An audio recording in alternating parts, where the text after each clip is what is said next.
마태복음 6장 31절에서 34절 말씀 가집니다. 하나님 말씀은 마태복음 6장 31절에서 34절입니다. 그러므로 염려하여 이르기를 무엇을 먹을까, 무엇을 마실까, 무엇을 입을까 하지 말라. 이는 다 이방인들이 구하는 것이라. 너희 하늘 아버지께서 이 모든 것이 너희에게 있어야 할 줄을 아시느니라. 그러자 너희는 먼저 그의 나라와 그의 일을 구하라. 그리하면 이 모든 것을 너희에게 더하시리라. 그러므로 내일 일을 위하여 염려하지 말라. 내일 일은 내일이 염려할 것이요 한날의 괴로움은 그날에 족하리라. 아멘. 말씀 제목은 염려는 어디서 오는가? 라는 말씀으로 오늘 나누겠습니다. 여기서 그 중요한 말씀이 34절이에요.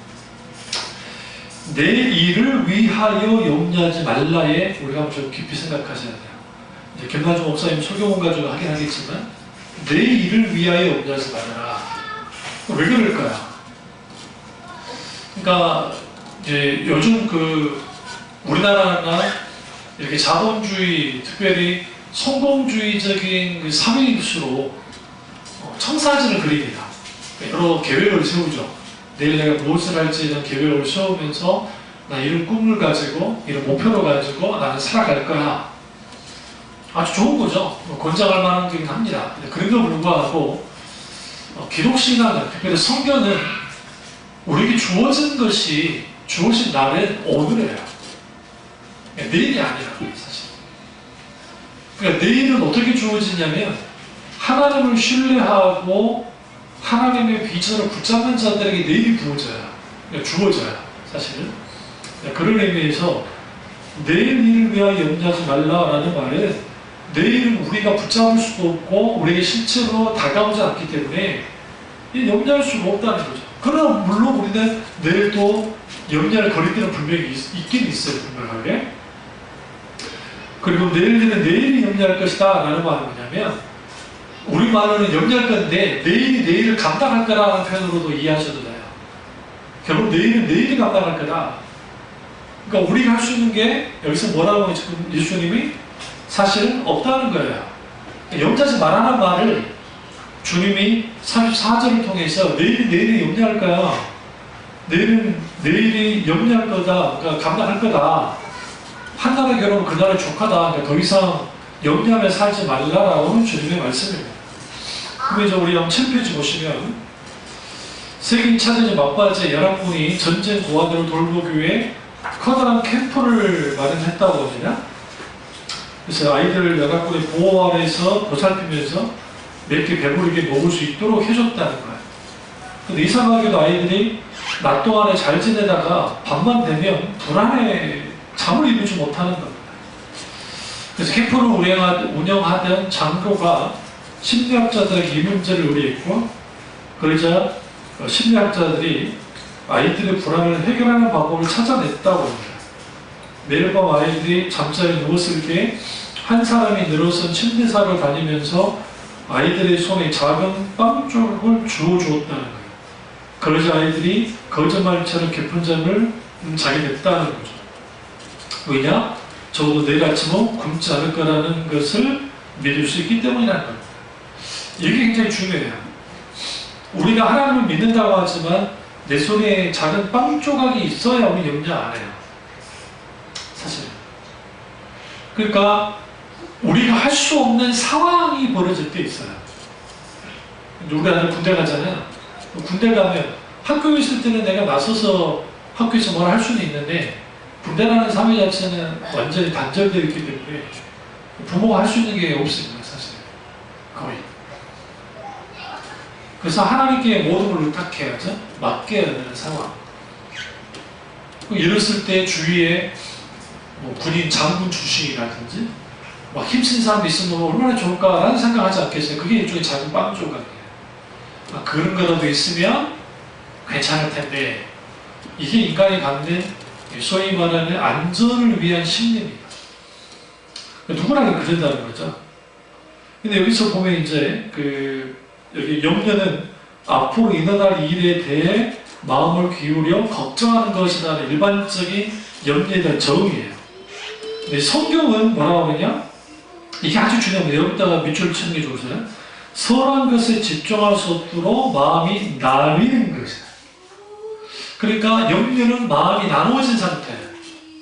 하나님 그분에게 집중하지 못하고 선한 것에 집중하지 할 수 없도록 마음이 나누어지는 겁니다. 일반적으로 사람들은 누구나 다음 두 가지 두려움을 가지고 산다. 가지고 있는 것을 잃어버릴 것에 대한 두려움. 또 다른 하나는 원하는 것을 가지지 못할 거라는 두려움. 그러니까 이 두려움이 우리를 불안하게 하고 불안하기 때문에 염려하는 겁니다. 한 발 더 나아가서 이 염려가 커지면 뭘 가져다 준다 했죠? 두려움이에요.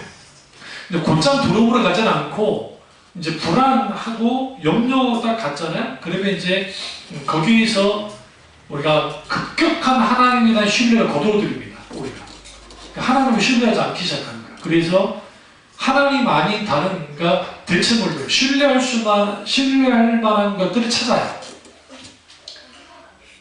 그래서 뭔가 신뢰할 만한 거 있으면 그것도 붙잡아요. 그것마저도 없으면 더 불안하게 되는. 그래서 소위 말해서 두려움에 빠지는 것을 보게 되었습니다. 그런데 성경은 염려에 대해 전혀 다른 해석을 제시한다. 하나님과 재물 중에 재물을 자신이 섬길 대사로 선택하였기에 믿음과 염려 중에 염려가 자신의 인생관이 되었다는 것이다. 19절에서 34절을 보시면 마태복음 6장 19절에서 34절 보물 하늘에 쌓아두라는 말씀이 있잖아요. 그러면서 이제 이 말씀이 쭉 나오는 거예요. 21절 6장 21절에요. 내 보물이 있는 곳에는 내 마음도 있느니라 라고 하면서 사람들의 온통 모든 관심이 어디를 향하면 물질로 향하면 재물로 향하면 그러면 어떻게 되어져요? 그걸 내가 섬기게 되는 거예요. 보세요. 내가 뭔가를 섬기면 그 섬기는 것이 나를 지배해요. 그러니까 제가 이거 아이돌이에요. 아이돌인데 예를 들어 묻네요. 기분 나쁠 했어요. 갑자기 빙교살 뻔했어요. 그 아이돌인데 아이돌이 인기, 돈, 명예 그걸 막 추구하잖아요. 그리고 실제로 그것 때문에 막 달려가잖아요. 그러면 내가 그걸 딱 선택하고 그걸 딱 붙잡는 순간 뭐가요? 인기, 돈, 명예가 나를 지배해요. 나를. 이제 그래서 크리스찬 연예인들이 하나님이냐 인기냐, 하나님이냐 돈이냐, 하나님이 어떤 것이냐 그 사이에서 쉽지 않고 크리스찬 연예인이 아니라 할지라도 예수 믿는 사람들이 이제 그렇습니다. 8절로 가보시면 하나님을 사랑하지 않은 첫 번째 하나님을 사랑하지 않는 것이 염려의 근본적인 원인이라는 거예요. 사실요. 그럼 여기서 마태복음 6장 후반을 교훈해서 보물을 땅에 아니라 하늘에 쌓아라라고 말합니다. 보물을 왜 하늘에 쌓아야 되느냐? 그것은 잘 있잖아요. 이 땅에 쌓아두면 좀과 동록이 있어서, 그러니까 도둑이 훔쳐가니까 안전하지 않으니까 이거를 뭐해라? 쌓아두지 말아라 이 땅에. 그리고 하늘에 쌓아두라라고 말합니다. 그 구체적인 방법은 먼저 그의 나라와 그의 의를 구하는 것, 하나님의 나라와 하나님의 의를 구하는 것이라고 말하고 있어요. 여기에 우리는 예수님의 기대를 이룰 수 있다는 거죠. 우리의 관심의 초점이 내가 어떻게 지낼까 하는 데서 어찌해야 하나님을 기쁘시게 할까로 돌려지기를 바라시는 것이다. 여기에서 이게 이제 중요한 말이에요. 무슨 말이냐면 내가 무엇을 먹을까, 무엇을 마실까, 무엇을 입을까는 내가 어떻게 지낼까라는 문제잖아요. How to live, 내가 어떻게 살까? 그러잖아요. 내가 어떻게 살아야 되느냐? 그러니까 어떻게 살아야지? 그러면 물질이 있고 뭐가 있고 그렇게 살아야 돼. 우리는 그게 마음이 집중 그쪽으로 딱 가는 거죠. 근데 오히려 예수님은 먼저 그의 나라와 그의 의를 구하라. 다시 말하면 하나님 나라와 하나님의 의를 구함을 통해서 하나님을 기쁘시게 하는 삶을 살아야 된다. 그게 우선돼야 된다. 가장 먼저 돼야 뒤에 있는 무엇을 먹을까, 무엇을 마실까, 무엇을 입을까라는 염려가 어떻게 된다? 사라진다는 거예요. 돈이 많으면 걱정 없을까요? 있어요. 돈이 많으면. 돈이 없어도 당연히 걱정이 있죠. 그러니까 인간은 걱정을 안고 살아요. 사실은. 아니 우리 이탈리아 같은데 스페인도 그렇고 이탈리아 같은데 확진자가 많이 늘었잖아요. 그런데 이탈리아가 지중해 기후 속에서 얼마나 좋은데요. 진짜요. 기후도 좋고. 근데 지금 아주 상태가 안 좋잖아요. 그러니까 우리는 이거죠. 이런 사람도 있을 거 아니에요. 평생 일해갖고 돈 많이 벌고 은퇴를 이제 이탈리아 어디 지중해 딱 그쪽에 있다가 딱 내가 이제 딱 샀는데 코로나가 도네. 환장할 일이지. 생각해보세요. 전경도 한두 번이지. 여러분 전경 좋은 데다가 갖다 놓으면 그거 뜯어먹고 삽니까? 그렇진 않아요. 사람들은 밖에 나가고 관계적으로 이제 그렇게 해야 살 수 있잖아요. 그래서 어떻게 살까? 어떻게 하나님을 기쁘시게 할까로 돌려지기를 바라는 예수님의 마음이 담겨있는 게 먼저 그의 나라와 그의 일을 구하라는 말씀이라는 거예요. 그래서 예수님 이렇게 말하죠. 그러므로 염려하기를, 이게 중요합니다. 그러므로 염려하기를 30절 보세요. 31절. 염려하여 이르기를 위해. 어떤 염려입니까? 무엇을 먹을까라는 염려, 무엇을 마실까라는 염려, 무엇을 입을까라는 염려를 하지 말아라! 라고. 하지 말라고 하는데 이제 하는 게 문제예요. 이게, 잘 들으세요? 염려는 인간의 본능입니다. 본성이에요, 본성. 인간은 본성이에요. 이런 분도 있어요. 내가 하는 일 너무 잘 돼도 사람들이 염려하는 사람이 있어요. 혹시 이거 잘못되면 어떡하지? 이런 애들 그만 안 되잖아요. 인기 막 올라가가지고 인기가 막 정말 진짜 정점을 막 하잖아요. 이 인기 떨어지면 어떡하지? 그래서 그게 스트레스 받아가지고 마약하는 사람들도 있어요. 또 반대로 정점을 내 인기는 영원할 것 같아 라고 했다가 탁 그냥 한순간에 날아가 떨어질 때 있잖아요. 그때 마약을 하고 막 그렇게 하는 사람도 있고.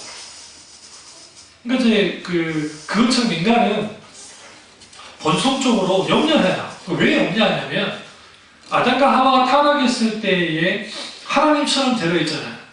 하나님처럼 되고 난 다음에 주어진 게 뭐였어요? 하나님이 다 두려움이에요. 선악을 따먹고 난 다음에 하나님이 찾았을 때 무서워서 숨었다잖아요. 뭐가 무서워 숨었어요? 하나님이 죽이실 거가 두려운 거예요. 먼저 염려한 거야. 근데 하나님하고는 좀 달랐어요. 하나님의 말은. 그러니까 여기에서 인간은 본능적으로 그러면 우리는 왜 염려할까? 그 염려의 근원을 쭉 들어가 보면 거기에는 자기 사랑이 딱 자리 잡고 있어요. 인간이 자기를 사랑하기 때문에 모든 걸 자기를 사랑해요. 근데 그 자기 사랑하는 것이 뭐와 연결이 돼요? 믿음과 연결이 되어지면 자기 깨어짐과 자기 부인하는 것으로 가는데 이 자기 사랑이 세상 염려와 불안과 어떤 그것과 딱 결합이 되어지면 철저하게 세상 것을 추구하게 나갑니다. 그러니까 안전지대를 만들려고 해요. 안전지대. 하나님 아닌 다른 안전지대. 그것을 만들어서 살기를 원합니다. 그러나 예수님은 그만하죠. 그런 건 불가능하다고 말씀하셨어요. 그런 것은. 그러나 자꾸만 세상은 판타지를 심어줘요. 그러면 그렇게 될 수 있다. 나옥 같은 곳이 있다. 여러분 북한에 보셨어요? 남북이 창이나 그런데 보면 지상 낙원에 오신 것을 환영합니다. 그것이 어딘 줄 아세요? 북한이에요. 크게 써놨어요. 지상 낙원에 오신 것을 환영합니다. 지구상에서 가장 악랄하고 지구상에서 가장 뭐예요? 정말 안 좋은 곳이잖아요. 근데 지들이 지상 낙원의 곳을 환영합니다. 인간은 그래요. 적당한 자기 가식들을 떠는 거예요. 적당한 자기 어떤 치장을 하는 겁니다. 그것을 통해서, 그러니까 여러분, 하나 아셔야 되는 게, 여러분 지인들 중에 별 문제 없이 사는 것처럼 느껴지잖아요. 다 문제 있어요. 그러니까 특별하게 막 충돌이 없어도 인생 주기표대로 저처럼 우리 아들 군대도 가잖아요. 그러면 거기 일종의 우리는 우리 의지와 상관없이 인생 주기표 속에서 이걸 겪어야 될 일이잖아요. 여러분보다는 제가 빨리 겪을 뿐이고, 그렇죠? 그러니까 그 과제는 갖고 있는 거예요. 이 과제가 딱 지나가잖아요. 그러면 바로 민주주의가 닥치는 거지. 민주주의 닥치고 난 다음에 허니가 탁 닥치는 거야. 근데 문제가 있어. 우리 아들이에요. 우리 아들이 그때쯤 결혼을 했을지 안 했을지 모르지만, 이런 거죠. 결혼이든 뭐든 뭐 그렇게 하는 거죠. 그러니까 그런 염려거리들이 계속 나타나요. 인간 존재 자체가 불안하고 삶 자체가 불안하기 때문에 그러는 거예요. 그러니까 예수님이 이제 여기에서 말하는 건 뭐냐면 아주 라이프 스타일을 바꿔보라는 거예요. 하나님의 나라와 하나님의 의를 구하는 삶을 살아라. 너희가 이 땅에 태어난 것은 하나님 나라와 하나님 나라의 의를 위해서 태어난 거다. 그 삶을 살 때에 살면 무엇을 먹고 무엇을 입고 무엇을 먹을지 마실지에 대한 염려는 필요 없게 된다.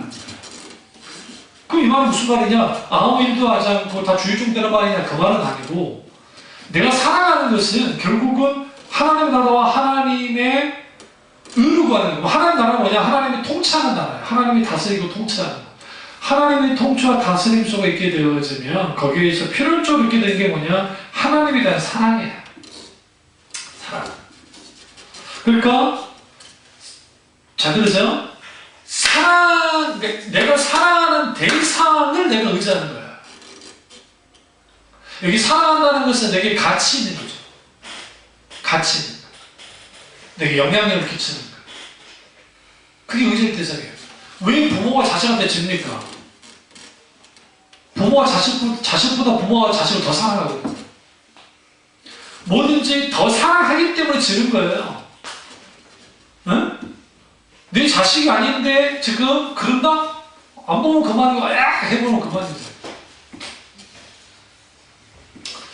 그럼 여기서 보시면 이제 여기서 기도하는 목사님이 잘 하는데요. 하나님을 향한 인격적인 신뢰가 부족할 때 우리는 재물만이 우리의 미래에 대한 최선의 대책이라고 생각한다. 그래서 재물에 집착한다. 그러나 재물은 우리의 행복을 지켜줄 수 있는 수단이 아니다. 결국 하나님의 자녀가 염려하면 재물에 집착하는 것은 그에게 선하신 하나님을 향한 신뢰가 없음을 드러내는 증거일 뿐이다. 그러니까 내가 염려하죠. 재물에 집착하죠. 그것은 하나님에 대한 신뢰가 없는 것에 대한 증거라는 거예요. 그러니까 내가 왜 염려하지? 어떤 사건이 있고 어떤 일이 벌어져서라기보다는 하나님에 대한 신뢰 부족 때문에 그러는 거예요. 근데 하나님에 대한 신뢰 부족의 가장 근본적 원인은 하나님에 대한 사랑이 식은 거예요. 그리고 내가 집중하고 내가 가치 있게 느끼는 게 하나님이 아닐 때 이제 그런 일들이 있다는 겁니다. 밑에서 네 번째 줄, 인간이 궁극적으로 의지할 대상은 하나님이 아니면 자기 자신뿐이다. 우리의 마음이 하나님보다 자기 자신을 더 의지하고 살아갈 때 우리는 하나님의 뜻이 아니라 자기 뜻을 쫓아 살게 된다. 그리고 자신의 뜻을 따라 살아갈 때 우리는 끊임없이 불안과 염려에 시달리게 된다.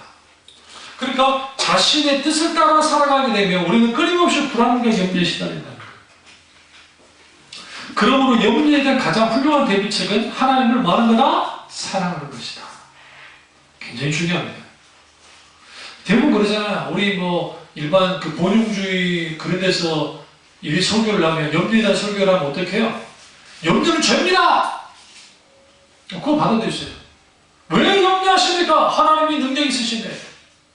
하나님 우리에게 하나님의 창조의 에너지를 줬습니다. 우리는 긍정적으로 우리는 그것을 붙들고 염려를 몰아내고 생각에서 몰아내고 우리는 하나님의 긍정을 붙들고 창조적인 에너지를 가지고 우리는 긍정적인 삶을 살며 우리는 염려를 몰아낼 수 있습니다. 라고 그렇게 설교합니다.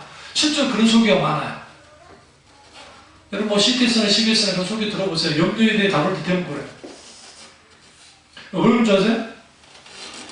일어나고 있는 현상만 다루는 거예요. 당신 염려하십니까? 그 염려하는 이유는 당신의 믿음이 부족하기 때문입니다.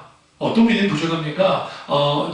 이 염려를 물리칠 수 있는 믿음이 부족하니까 이제는 염려에 대한 생각조차 하지 마십시오. 긍정적으로 생각하십시오. 왜? 하나님은 긍정의 하나님이니까. 그래서 긍정의 하나님을 붙들고 우리가 믿음으로 기도하면서 나아가면 염려는 충분히 막을 수 있다, 이길 수 있습니다 라고 가르칩니다. 정말 그럴까요? 어느 정도는 가능해요.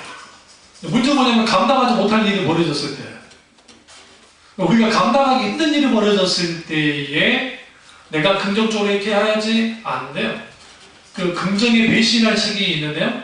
제가 지금 그 책 알라딘을 샀었는데, 그 긍정의 배신할 책은 뭐 크리스찬 책은 아니에요. 무신론자, 원래 기독교인이었다가 하나님을 따른 무신론자가 쓴 책인데, 거기에 조엘 오튼이라든지 적극적 사고방식과 그런 것들, 그러니까 아주 미국 사람들은 일부러는 긍정적이어야 돼요. 그러니까 그게 또 먹혀요. 그런 의미에서 그 기생충이라는 영화가 아카데미상을 받은 것이 미국 사회에서는 아주 정말 이게 획기적인 거예요. 그러니까 그 아시아에 있는 동양인이 받았다는 것도 획기적이지만 그 주류 사회가 주로 긍정 마인드예요.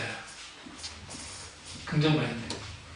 다른 뭐 미국은 안 가봤지만 그 주로 보면 그 미국 사람들 하이 한다면 모르는 사람 하이 한다면 아주 사람들이 밝게 행동한다면 주로 그 이유가 소망은 아니더라도 그렇게 하는 거야. 왜? 사회 분위기가 그래. 긍정. 근데 그 긍정 한다고 해서 그러면 모든 것이 다 잘 되느냐? 그렇지는 않습니다. 물론 우리는 적당히 긍정적인 사고방식으로 살아야 돼요. 그건 정말 권장할 말입니다. 그러나 염려를 이기는 것은 하나님을 사랑하는 것이 회복되지 않으면, 다시 말하면 내 삶이 이제는 먼저 그나마 그 이후로 구하는 라이프 스타일로 바뀌어지지 않으면 염려는 계속 있어요. 9페이지 저 위에 보세요. 이 세상 그 무엇보다 심지어 나 자신보다 더 하나님을 사랑하는 사람, 전능하신 하나님의 손에 아무 망설임 없이 자신의 인생을 맡기는 사람만이 세속적인 염려에서 벗어나 자유로울 수 있기 때문입니다. 정말 그렇습니다. 그럼 이거 어떻게 할 수 있느냐? 여러분이 그 사도행전을 딱 읽어보면 알죠. 사도행전. 그러니까 그 사도행전을 읽어보면 우리가 잘 아는 베드로라는 인물도 나오고 하잖아요. 그럼 그 베드로라고 하는 인물, 그다음 요한이라고 하는 인물은 아주, 그러니까 이제 기구파죠. 베드로는. 요한은 아주 계산적인 사람이고. 그런데 그 어떤 상황이 벌어질 때 문제가 발생되어지면 베드로는 아주 들이받든지 피하든지 아니면 집에 먼저 막 난리가 나요. 근데 성령 강림 이후에 그 예수님이 이제 그 부활하시고 성령 강림 이후에 사도들의 모습을 딱 보세요. 웬만한 일에 대해서는 근심걱정 염려가 안 해요. 다 보시면 넘겨버려요. 심지어는 야고보 장로가 순교를 당해요. AD 46년경에 그 순교를 당하는, 어떻게 하느냐, 그 역사 기록이 나와요. 사실은 그 요세푸스라는 여러 기록 속에서 이제 잘 나타나는데, 그때 베드로의 모습을 보면 알 수 있어요. 그러니까 과거에 베드로 같았으면 안다고도 못해요. 여러분 내일 내가 체험단이에요. 여러분 같으면 죽으시겠어요?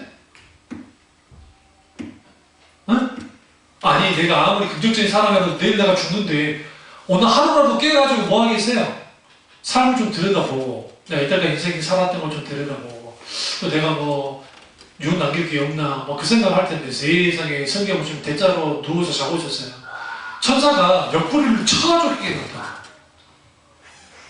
이번에 왜 뭐예요?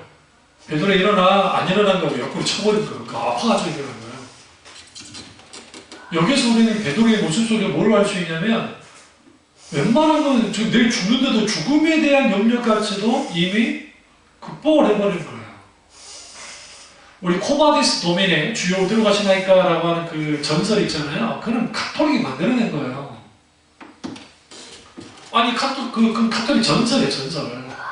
베드로가 AD 64년에서 5년에서 6년 사이에 이제 사도 바울이 잡혔고 하나님의 부름을 따라가지고 그러니까 그때 이제 사도 바울이 잡혀있고 거기에 네로 왕자에 의해서 핍박을 하니까 로마에서 로마 교인들을 돌보던 베드로가 로마 밖으로 나오다가 로마로 들어간 예수님을 만나서 주님 어디 가십니까?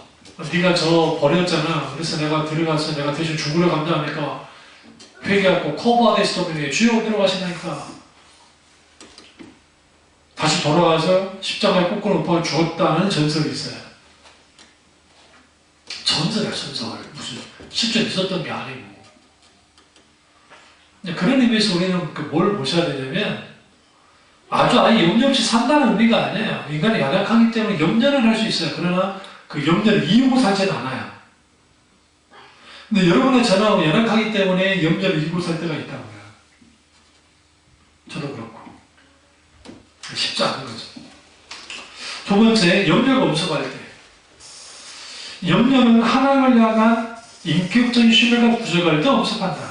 사실 내가 먼저 하나님을 향한 사랑을 저버렸기에 하나님이 나를 버리지 않으실 것이란 사실이 믿어지지 않을 뿐이다. 그러니까 내가 하나님을 먼저 버렸어요. 내가 먼저 하나님을 사랑하지 않았어요. 그러니까 어떤 생각을 해요? 내가 버려지지 않을까라는 생각을 하는 거예요. 여러분 자식들이 속썩이면서도 엄마가 나 버리면 어떡하지? 아빠가 나 버리면 어떡하지? 양육을 잘못하면 그럴 수 있어요. 3번 형태로 잘하면 상 주고 못하면 벌 주는 말 그대로 일종의 그 인과율의 교육을 시킨 아이들은 내가 잘못하면 버림받을 수 있지 않아? 막 그렇게 할 수 있어요. 응? 이게 19세기까지 유럽 귀족들 아이들을 키우는 방법이 그런 거였어요. 그러니까 아이들이 15, 16살 되기 전까지는 아이들을 같이 식사하는 것조차도 허용 안 했어요. 귀족들이. 버려다 놓기 때문에. 일단 사람은 안 봐요. 교육을 시키래. 그래서 매를 때리고 막 하면서 해요.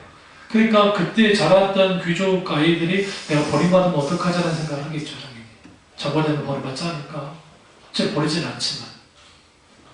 그러고 자라나요. 그러니까 아주 정머리 없는 인간들이 되는 거예요. 인과유에서 움직이잖아요.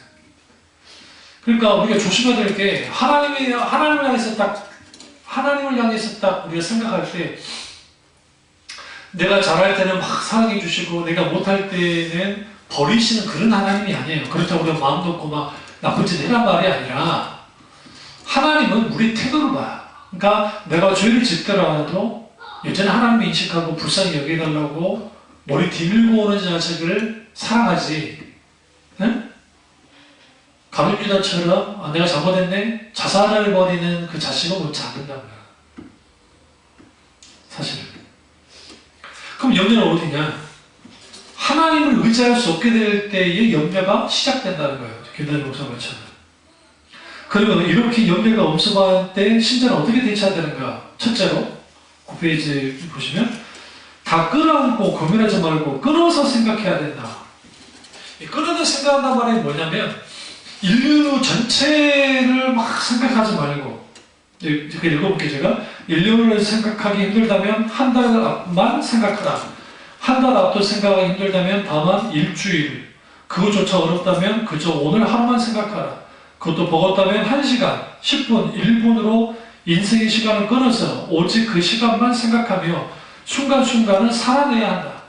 아직 일어나지 않는 이 일을 고민하느라 고통받고 그 고통 때문에 몸과 마음이 상하게 해서는 안 된다. 생각이 많아지면 많아질수록 불안함만이 더 커질 뿐이다. 그럼 이게 무슨 말이냐면요. 사람은 기본적으로 어떤 문제에 대해 생각을 하잖아요. 그 생각을 하면 기승전결을 그런 것도 잘해요. 이렇게 되면 어떡하지? 저렇게 되면 어떡하지? 이렇게 되면 계산을 해요. 계산. 일종의 자기 계산. 근데 사람마다 특성이 다르겠죠? 아주 성격이 그러니까 꼼꼼한 사람은 꼼꼼하게 볼 것이고 아주 털털한 사람은 털털하게 보지만 그래도 그 질문 없는 건 아니에요. 그 질문 하지만 이제 넘어가긴 하겠지만 그러는 거죠. 그러지 말라는 거죠. 두 번째는 피하지 말고 현실을 대면해야 됩니다. 그러니까 이제 그 기도하는 분들 중에 문제 앞에 기도하는 분들 중에 뭐 도피처로서 기도하는 분들이 있어요. 근데 그건 잘못된 기도예요. 왜 그러냐면 어떤 문제를 놓고 기도할 때에 하나님께 가지고 나가잖아요. 그러면 하나님은 명확하게 보게 만들어요. 더 현실적이에요. 근데 세상에 바라보는 현실은 아니고 하나님의 관점에서도 현실을 봐요. 그러니까 거기에 뭐가 생기냐면 믿음이 개입할 수 있는 그 공간이 만들어져요. 그래서 믿음이 딱 들어오면 거기에서 하나님의 놀라운 역사가 이제 나타나는 거죠. 우리 찬양도 얘기했잖아요. 기도할 수 있는데 왜 염려하십니까? 기도하면서 왜 염려하십니까? 주님 앞에 무릎 꿇고 뭐 아래 보세요? 그러면 주님이 하신다는 거죠. 맞는 말이에요. 근데 이제 뭐를 간과하냐면 염려가 가득하면 기도가 안 돼요. 될 것 같아요? 이게 이제 이 부분은 제가 뒤에서 좀 잠깐 다룰게요. 맞아, 이걸 좀 다뤄야 한다고 다룰 수 있어요. 그러면 두 번째 피하지 말고 현실을 대면하는데 우리에게 일어난 모든 일은 일어날 수 있는 일이었고 우리가 만나는 모든 사람은 만날 수 있는 사람이었다. 그러므로 왜 나에게 라는 질문은 필요 없다. 그러니까 많은 사람들 문제 생겨 왜 나에게 이런 일이 있습니까? 하나님 왜 내가 저 인간을 만나있을까요? 하나님 왜 저런 자식이 나한테 있을까요? 내게 왜 주님이 저런 부모를 제게 주셨어요? 그런 질문 필요 없다는 거야. 우리에게 필요한 것은 현실과 마주할 용기이다. 나 외에 그 누구도 나의 현실을 대신 맡아줄 사람이 없음을 인정하고 도피하지 말고 현실 앞에 서야 한다. 중요한 것은 그 현실을 이기느냐 지느냐가 아니라 피하지 않고 현실에 직면하는 그 자체다. 피하지 않는 거야. 그럼 우리는 왜 그러면 피하냐 하냐면 내가 이길 수 없을 것 같으니까 피하는 거야. 우리 아이들과 게임하는데 애들 성향 나오죠? 안 돼요. 미리 해줘달까? 안 돼. 안 될 것 같아. 안 돼. 그래 버리잖아요. 왜냐면 애들이 이걸 직면한 적이 없어요. 그러니까 회피 본능이 있는 거예요. 회피 본능. 그걸 왜 그러느냐? 이제 소극적인 아이들이 그럴 수 있는데, 그러니까 해보게 하는 거예요. 도전하게 해보고. 여기 중요한 거는 하고 안 하고가 중요한 게 아니고, 내가 그 앞에서 도전하는 거죠. 현실을 직면하는 거예요. 그럼 왜 현실을 직면해야 돼? 현실을 직면해야 이 두 가지를 이제 여기서는 다루지 않았는데 두 가지를 우리는 이제 갖게 되는 게 뭐냐면 하나는 내가 아무것도 아니라는 걸 알아요. 이제 비로소 하는 거예요. 양준이라는 사람이 요즘에 막 뜬다며요. 그 슈가맨 나와가지고 그 사람이 그 말을 하는 거예요. 인기 오래 갈 거 생각 안 한다. 팬들이 사랑해준 만큼 사랑받다가 미국 돌아가서 다시 서빙일 해도 나는 괜찮아요. 그러니까 여유가 생기는 거예요. 무슨 말인지 아시죠? 현실을 딱 직면하면 너무 일이 잘 되는 사람 불안해하고 너무 일이 안 돼도 불안해. 아니 중간만 하니까 똑같이 불안해. 불안을 맞잖아요. 염려. 근데 왜 염려가 생겼느냐? 현실을 마주하는 거죠. 여기서 하나 더 필요한 게 믿음의 안목으로. 믿음의 안목으로 현실을 마주하는 거예요. 그게 성경이 히스기야가 그랬고 그리고 요사밧 왕이 그랬어요. 그러니까 사내립이 쳐들어와서 이제 아시리아 제국의 왕이 쳐들어와서 북이스라엘을 멸망시키고 또 밑에 있는 이집트까지 공격을 해서 아주 그냥 해놨습니다. 그리고 남유다 영토 안에 들어와서 다 먹고 예루살렘 성 하나만 남은 거예요. 그랬을 때 히스기야가 열광주의나 광신도여가지고 신이 하실 거라고 하면서 매달리는 게 아니에요. 성경 자세히 보세요. 깊이 고통을 당합니다. 현실을 너무 정확하게 인식하고 있어요. 근데 그가 이렇게 하나님께서 구비해 주지 않으시면 안 되는 건 아니었어요. 다시 말하면 나는 아무것도 아니라는 걸 알았다.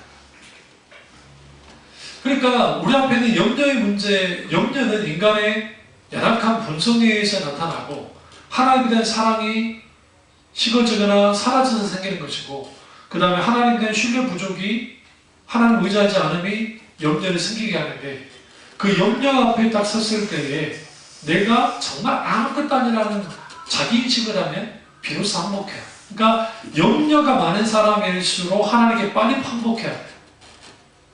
그럼 왜 우리가 염려를 계속 가져가느냐면, 아이러니하게도 염려하게 하는 일이 빨리 끝났으면 좋겠고, 빨리 이루어졌으면 좋겠고, 그러니까 우리는 그렇게 염려하는 거야. 빨리 이 문제를 해결해야 되는데, 빨리 이 문제 해결해야 되는데, 이 문제 해결해야 돼. 근데 내가 할 수 있는 건 없어. 근데 또 해야 돼. 해야 돼. 하나님 돼야 돼. 그건 안 돼. 그러니까 거기에서 뭐 하느냐? 계속 이러지도 못하고 저러지도 못해요. 그러니까 이제 전보로 가는 거야. 응? 기독교인들 전보로 간다. 그러면 전보를 안 보면 누가 될까요? 자칭 예언 의사 받았다는 사람한테 머리를 이렇게 미는 거예요. 그럼 이제 정확하게 이렇게 말합니다. 우리 성도님, 하나님께도 심어야 되겠는데 심지 않아서 그래요. 그럼 믿음이 부족하면, 여러분 지금 머리 들이미는 사람 다 문제 있어서 나온 거잖아요. 정말 이런 말씀들을 그러는데 무당들이 날 미워할지 모르지만 정 보는 것만큼 쉬운 것도 없어요. 이거 그냥 심리학만 조금 공부해도 충분히 가능해요. 왜냐하면 인간은, 여러분 그 성격 유형 그 검사 있죠? 대학에서 그 심리학이라든지 뭐 일반 할 때 하면요, 이런 담즙질 기질, 다혈질 기질, 뭐 정액질 기질 하면서 기질 검사가 있다고요. 근데 그게 놀라운 게 뭐냐면, 그 요한 항목에 따라 하면 먼저는 나는 담즙질이고, 나는 뭐 정액질이고, 나는 뭐 다혈질이고, 막 통계에서 나오는 거예요. 통계에서. 그리고 혈액형 있잖아요. 혈액형. B형, A형 소심, B형 뭐 그런 거. B형 남자 좋다면 O형은 다혈질이고, 뭐 A형은 그 다음에 이제 영자는 AB형은 아주 재수없고. 그게 어디냐고 그런 게. 그거 일본에서 만들어낸 거예요. 일본에서. 우세마. 소위 나치 이놈들 우세마 우월한 인종이 있다는 걸 가지고 그 똑같이 그냥 군국주의 때 만들어낸 게 그거예요. 그럼 우리나라 똑같이 생각해. 그게 바보짓이지. 심리학자는 믿지도 않고 의사는 믿지도 않아요. 그런 거. 피가 내 성격을 뭐 한다는 그런 게 어디냐고. 그럼 제가 무슨 말씀을 드리려고 하냐면, 우리가 어떤 상황이 탁 맞닥뜨렸을 때에 우리는 그 앞에 딱 직면해야 돼요. 그게 당연한 거예요. 그러니까 하나님 앞에 이거 인정하고 현실 앞에 인정하는 거야. 그렇다고 자포자기 하는 말은 아니에요. 그러니까 내가 하나님 앞에 더 낮아지는 거야. 응? 그 시편에 잘 나타나요. 하나님 이 문제 해결되지 않았어요. 내가 너무 힘들고 고통스러워요. 하나님. 빨리 해결해주면 안 될까요? 나 하나님 침묵해요. 이루실 수 있으세요? 계속 물어요. 다시 말하면 염려 앞에 섰을 때 그 현실을 인식하고, 현실을 인식하면 바로 거기서 뭐 하느냐, 내가 내 처지를 인식하고 하나님 앞에 뭐 하는 거예요? 무릎 꿇고 나의 모든 것을 내려놓고 회개하고 돌이키고 하나님께 나아가는 거겠죠. 첫째가 그거고, 하나가 그거고, 현실 앞에 딱 섰을 때. 두 번째는, 이 문제는 하나님만 하실 수 있다는 것을 확신해요. 그러니까 하나님이 하신다. 하나님. 그 하나님이 하셔야 되는데, 문제는 뭐냐면 기다리지 못하는 거예요. 기다리지 못하는 거예요. 어저께 TV를 잠깐 돌리다가 개를 강용국 개 막 결혼하신 분 있잖아요. 그분이 어떤 개를 하는데 그 개 품종이 아주 온화한 개래요. 그러니까 막 그렇게 싸나운 개가 아닌데 주인이 잘못 키워가지고 아주 싸나운 개. 그러니까 사람이 들어와서 나가면 무는 거예요. 사람이. 근데 이제 이분이 계속 훈련을 시키는데 이 개는 기다리는 법이 배워지게 있다는 거예요. 기다리는 법. 그러니까 팍 으르렁거리고 땡깡 쉽게 말하면 땡깡거리면 그때마다 주는 거야. 그러니까 기다려지지 않는 거예요. 하나님이 우리 인간을 연약하기 때부터 문 앞에서 서잖아요. 우리 시리즈로 소개했죠. 기다림. 그래서 그 순종의 시간, 믿음의 시간, 하나님의 시간. 그리고 하나 더 있었는데 그게 뭐였지? 또 소개 하나 더 있잖아요. 갑자기 생각이 안 나네. 어쨌든 그러니까 그 염려 속에서 현실 앞에 문제 앞에서 기다림의 시간을 나눠요. 왜 그러냐면 그 기다림의 시간 속에서 우리는 뭐 하느냐? 하나님이 나를 만져요. 내가 빚어지는 거예요. 그래서 웬만한 문제 앞에서 쉽게 흔들리지 않게 되어져요. 웬만한 염려와 근심, 걱정 가운데 넘어지지 않는 그런 사람이 이제 만들어지는 거예요. 뒤로 가보시면 그리고 이제 읽어볼게요. 밑에서 네 번째 줄 9페이지. 염려와 불안을 벗어나려고 쾌락이나 약물 중독 등에 빠지게 되면 삶의 주체성을 상실하고 더 비참한 신세가 되고 만다. 현실을 마주할 때 다가올 더 어려운 상황에도 맞설 힘을 갖게 된다. 인간은 생각보다 강하다. 특히 은혜가 주어질 때 인간은 더욱 강해진다. 최악의 상황이 닥친다 해도 그것조차 모두 지나가신 것 뿐임을 생각하면 담대할 수 있다. 그러니까 하나님의 은혜가 있으면 뭐 할 수 있다? 강해진다는 거예요. 그러니까 하나님 은혜를 구해야 돼요. 세 번째 뒤로 보시면 10페이지. 셋째로 간절히 기도해야 됩니다. 물론 하나님과 누리는 인격적인 사랑을 상실한 상태에서 기도하기란 쉽지 않다. 더구나 염려가 가득하면 기도하려 해도 기도하지 못하고 엎드려 걱정만 하기 일쑤이다. 그러나 기도 말고는 방법이 없음을 인정하고 짧은 기도라도 진심으로 드리려고 애쓰다 보면 홀로 벌어진 것 같은 고립감이 서서히 사라진다. 그리고 조금씩 하나님을 의지할 수 있게 된다. 기도 속에서 하나님을 의지하는 사람만이 오늘을 살 수 있는 힘을 얻을 수 있다. 이게 굉장히 중요해요. 그러니까 기도 속에서 하나님을 의지해야 오늘을 살 수 있는 이거죠. 저도 그 여러분과 마찬가지예요. 어떤 문제를 놓고 막 기도해요. 기도하다 보면 하나님이 해주실 것 같아요. 기도할 때. 눈 뜨면 불안해. 안 그래? 나만 그런가? 그런 경우 있잖아요. 하나님 앞에 막 기도를 했는데 기도할 때는 하나님이 들어주실 것 같고 뭔가 해줄 것 같은데 눈만 뜨면 다시 엄습한단 말이에요. 우리 이걸 반복해요. 근데 여러분 그렇다고 해서 기도 중단하면 안 돼요. 더 기도해야 돼요. 놀라운 것은 충분히 하나님 앞에 이거저는 기도로 나가기 시작하면 그때 하나님 주시는 감동들이 있어요. 그 대표적인 게 첫째는 평안함이 있고 두 번째는 확신이야. 하나님 하신다고. 확신이 주죠. 확신. 그리고 그럼 붙들고 나가면 돼요. 그 다음부터 불안함이 사라져요. 그 여봉사님이 지금 그 분당에 있다가 지금 현재 포도나무 교회 자리로 올라오고 이제 땅을 막 했을 때 그 일을 하나님의 뜻 가운데 했는데 이게 이제 잔금이고 뭐고 막 돈을 치러야 되잖아요. 근데 통장 잔고에 딱 찍어보니까 그때 당시 교인이 한 200명 좀 넘었는데 얼마 없는 거예요. 다 나가. 그분 말대로 뭐 만 얼마인가 10만 1,000원인가 뭔가 그랬던 것 같아요. 근데 당장 필요한 2억인가 필요한데 이거 없으면 다 나가는데 그래서 하나님 앞에 기도하고 막 기도를 하는데 기도할 때는 하나님 해줄 것 같은데 기도만 안 하면 불안해. 그게 계속. 그래서 이제 입금 날짜가 다음에 이제 내일이면 이제 완전히 돼야 되는 건데 통장을 찍어보게 한 거죠. 그 재정부 집사님한테. 거짓말도 않게 하나님이 그대로 쳤어요. 정확하게. 많지도 않고 적지도 않게. 돌아오는 그 헌금 누구 한 줄 아세요? 그 교회 교인이 한 게 아니에요. 외국 교인이 있어요. 억 단위 헌금. 억 단위 헌금. 여러분 생각해보세요. 억 단위 헌금 쉽나요? 재벌들이 그렇게 헌금했다는 소리 들어보셨어요?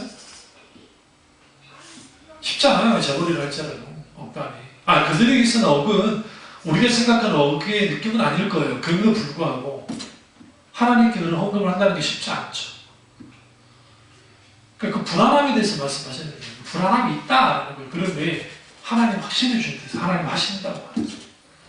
이게 내 종교심에서 나온 게 아니라 하나님이 직접 하시죠. 하나님이 뒷받침하시죠. 그래서 기도해야 돼. 그리고 이제 여기 보면 기도 속에서 하나님 의지하는 사람 오늘을 살아가시는 힘을 얻을 수 있다. 그러므로 긴 시간 기도할 수 없다면 짧게라도 기도해야 한다. 그저 하나님 나를 불쌍히 여겨 주옵소서라는 한마디 말이랄지 않아도 마음을 다해 기도하라. 제가 늘 강조하는 게 있잖아요. 하나님 나 불쌍히 나 긍휼히 여겨주세요. 기도 많이 해라 하잖아요. 제가. 마찬가지죠. 그저 하나님 나를 불쌍히 여겨주시는 그 한마디 말 잠깐이나 간절하게 기도하면 은혜가 주어진다. 그러면 그제야 비로소 자신이 세상에 혼자 내동정이 처진 존재가 아님을 깨닫고 하나님께서 자신과 함께 하심을 믿게 된다. 이 경험이 반복될 때 우리는 하나님을 의지하며 우리 인생을 선하신 하나님께 하나님의 맡기며 살 수 있게 된다. 그리고 이제 세 번째 보시면 하나님을 바라보는 사람은 염려하지 않는다. 하나님께 집중하는 사람은 염려하지 않는다. 우리가 숨쉬며 존재하는 사실보다 명백한 진실이 있는가? 우리가 살아있다는 사실보다 더 의미가 있는 일이 있는가? 예수님이 우리에게 무엇을 먹을까? 무엇을 마실까? 무엇을 입을까? 염려하지 말라고 하신 그것은 육체의 생존을 위한 수단일 뿐 우리가 마음을 다해 추구해야 할 대상이 아니기 때문이다. 우리를 살아있게 하시는 분을 주목하자. 내가 지금 버티고 있고 나를 지금 살도록 하시는 하나님께 주목해야 된다는 거예요. 그분이 우리를 살아있게 하신 것은 불안에 떨며 염려하게 하기 위함이 아니다. 내가 지금 살아가는데 불안에 떨면서 살기를 원치 않는 거죠. 제가 어렸을 때 저는 아버지 때문에 아버지 돌아가실 때까지 내 어린 시절에 있는 상당 부분을 다 잃어버린 거예요. 그러니까 불안하면서 살았기 때문에. 염려하면서 살았기 때문에. 그래서 저 같은 경우에는 그래서 친구들이랑 다 놀고 친구들이 집에 들어가잖아요. 집에 들어가기 싫었어요. 그래서 마지막까지 나하고 내 친구 하나가 남았는데 그의 아버지도 비슷해요. 네, 진짜로. 끝까지 남아있다가 우리 어머니 목소리 있거든요. 안 들으면 몇 대 된다는 목소리가 있습니다. 몇 번 불렀는데도 그때는 어쩔 수 없이 기억들이 나요. 그리고 가장 먼저 하는 일은 뭐냐면 아버지 만나 안 한다. 또 제 아버지는 술 먹고 들어오죠. 그러면 애들이 어리니까 열심히 자고 있을 거잖아요. 그때 자고 있으면 나래가 나요. 아버지가 들어왔는데 자고 있다고. 그러니까 어머니가 그 소리 들으면 우리를 먼저 깨워요. 그래서 작업하는데 일어나 있어. 아버지하고 인사를 해야 돼. 안 하면 난리가 나. 말도 안 되잖아요. 응? 그러니까 얼마나 불안했겠어요. 그러니까 제가 가장 편한 날이 저기도 있지 않는 게 이산가족 찾기 할 때 이 양반이 성질을 안 부르고 울기만 하고 어머니 생각난다고 아버지 생각난다고 술 먹고 어머니 따라가다가 자고 어머니 따라먹고 나는 얼마나 좋았는지 난 이산가족 방송이 안 끝나기를 원했어요. 길게 하긴 했지만 어느 날에가 끝납니다. 아니나 다를까 또 난리가 났어요. 그걸 잃어버린 거예요. 불안해. 그러니까 이제 신경이 예민해질 수밖에 없죠. 그러니까 저나 우리 형이나 그래서 스트레스에 취약한 이유 중에 하나가 어렸을 때 그 경험이 트라우마가 있기 때문에 그런 것들이 소위 말하는 좀 약해요. 저희 형은 자음으로 나타나고 저는 이제 시신경이라고 이런 감각기관에 이제 그렇게 나타나는데, 그러니까 그런 것들이 참 안타까워. 그러니까 평온하면, 그 집이 평온하면 이게 적응이 안 돼. 어릴 때 집이 평온한 게 적응이 안 돼. 뭔가 터질 것 같은 그 절망감이 차라리 그냥 터져버려야 돼. 그러니까 언제 가장 그 편안함을 느끼냐면, 아버지가 난리를 쳐놓고 난 다음에 술 먹고 탁 대짜 뻗잖아요. 나 다 당했잖아요. 편안해요. 드디어 오늘 이걸로 끝났구나. 예외일 때도 있어요. 또 그래야 또 그런 거 있잖아. 무슨 말이냐? 우리가 하나님과의 관계 속에서 염려와 근심과 걱정을 가지고 살아라고 주님이 이 땅에 우리를 태어나게 하고, 그건 아니잖아요. 그래서 우리에게 필요한 게 뭐냐면, 불안해 때문에 염려하는 우리에게 하나님이 찾아오셨죠. 여기서 우리가 필요한 게 있어요. 그게 뭐냐면 에이레네, 평안해요. 그러니까 은혜 받고 난, 제가 중2 때 하나님 은혜를 받고 중3 때 우리 아버지는 이제 중3 후기 고등학교 입학 직전에 아버지 돌아가셨는데, 근데 이제 하나님이 주신 평안이 있었어요. 그러니까 하나님이 주신 평안, 이게 환경과 상황과 이 여건을 이기는 평안이에요. 그러니까 이거예요. 슬픈데 평안. 이게 막 이상한 거죠. 그러니까 은혜가 있습니다. 하나님 은혜가 있습니다. 그리고 또 나타나는 현상은 눈물이 이제 많아져요. 하나님 앞에 우는 거예요. 울면서 기도하는 거죠. 하나님. 그때 제가 어렸을 때 왜 권사님들 그렇게 우는 걸 알았어요. 왜냐면 권사님들, 그 당시 권사님들이 일제 치하에, 그러잖아요. 일제 치하에 태어났던 분들이 많으시니까. 그러니까 그런 분들이 한국전쟁도 겪었을 것이고, 얼마나 인생이 힘들고 어려우셨겠어, 그분들이. 그러니까 교육을 많이 우신다고요, 권사님들, 노원사님들. 또 우리 교육은 또 나이 많은 권사님 많았어요. 막 70대 후반, 80대 권사님들 생각보다 많았거든요. 그러니까 그런 분들이 울면서 기도하는 거 보면, 한복 입고 오셔가지고 막 울고 막 그러시네요. 그때 그게 이해가 된 거야. 어린 나이에. 험난한 세월을 사신 분들이 하나님 은혜 가운데 저는 그래도 하나님 앞에 우니까 다행이다. 우리의 염려가 하나님 앞에 이렇게 평안으로 바뀌어져야 되고요. 그래서 하나님은 뭐라는 게 뭐냐? 하나님 안에서 평안과 기쁨 그리고 쉼을 누리기 위함이라. 염려가 엄습할 때 우리는 돌아봐야 한다. 육신의 삶을 위해 불안한 것은 하나님의 전인격적인 관계가 피폐해졌다는 증거이기 때문이다. 내가 염려하는 것은 단순히 믿음 부족이 아니라 하나님과의 인격적인 관계가 피폐했다는 거죠. 시편 115편 9절에 홀리가이테이슨 여기서 보잖아요. 전능하신 하나님을 바라보자. 이거는 개정판이 아니에요. 하나님이 우리의 구원이시고 방패이시다. 오른쪽에 슈를 잠깐 보시죠. 15단은 이제 요약인데요. 서머리라고 할 수 있는데, 하나님께 집중하는 사람은 염려하지 않는다. 우리가 숨쉬며 존재하는 사실보다 명백한 진실이 있는가? 우리가 살아있다는 사실로 더 의미 있는 일이 있는가? 이 질문을 던지잖아요. 스스로. 그리고 예수는 우리에게 무엇을 먹을까, 무엇을 마실까, 무엇을 입을까 염려하지 말라고 하신 것은, 그것은 육체의 생존을 위한 수단일 뿐 우리가 마음을 다해 추구할 대상이 아니기 때문입니다. 우리가 추구할 대상은 무엇을 먹을까, 무엇을 마실까, 무엇을 입을까가 아니라 먼저 그의 나라와 그의 의를 구하는 것이다.